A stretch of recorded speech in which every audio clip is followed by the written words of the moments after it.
আর সে যদি বিয়ে না করতে চায়, যদি একটা মেশিন কেনার টাকা দেয়, তার সঙ্গে যোগাযোগ রাখবো। মানে সে যদি আপনার সাথে পার্সোনাল কথা বলতে চায়, সময় কাটাতে চায়, আপনি কাটাবেন, কিন্তু আর কি এর বিনিময়ে একটা মেশিন কিনে দিতে হবে। হ্যাঁ, কেমন মেশিন লাগবে? ওই একটা সেলাই মেশিন সেলাই হলেই হবে। মানে মেশিন তো দুই রকম আছে, এটা আছে অ্যানালগ আর এটা আছে হলো ইলেকট্রিক। হ্যাঁ, সেটা কোনটা নেবেন? ওই একটা কম দামের মেশিন হলে হইব, অল্প টাকা দামের মেশিন হলে হইব। তাই হুম, যাক, আপনার সাথে যোগাযোগ করবে, এই নম্বরে যোগাযোগ করলেই পাওয়া যাবে। হ্যাঁ, নাম্বারে ফোন দিলেই পাওয়া যাবে। 01746 এটা হলো নাম্বার। আচ্ছা, তো এর আগে প্রতিবেদন করছেন? হ্যাঁ, করছিলাম, কিন্তু মনের মতন মানুষ পাই নাই, যাবার ছাড়তে আইছি। আচ্ছা, তো তখন তারা কি বলবে?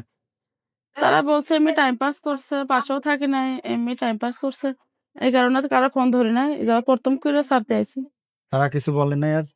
বলছে অনেক মানুষ অনেক কথাই বলছে, কিন্তু কেউ সরাসরি বিয়ে করতে আসে নাই, কেউ একটা মেশিনও কিনা দেয় নাই। এই কারণে আবার একটা ভিডিওর সামনে আইছে আবার। আচ্ছা, আমরা অনুষ্ঠানের শেষের দিকে দর্শকদের কিছু বলার আছে? বলার আছে যে বিয়ে শাদী করবে সেতেই ফোন দিবা, আবার অন্য খারাপ ভাবে কেউ ফোন দিবা না। কি বলে এটাই, খারাপ কথা? খারাপ ভাবে অনেক কিছুই বলে, ওইসব শোনার অত ভালো না। ঠিক আছে, ভালো থাকেন। আচ্ছা।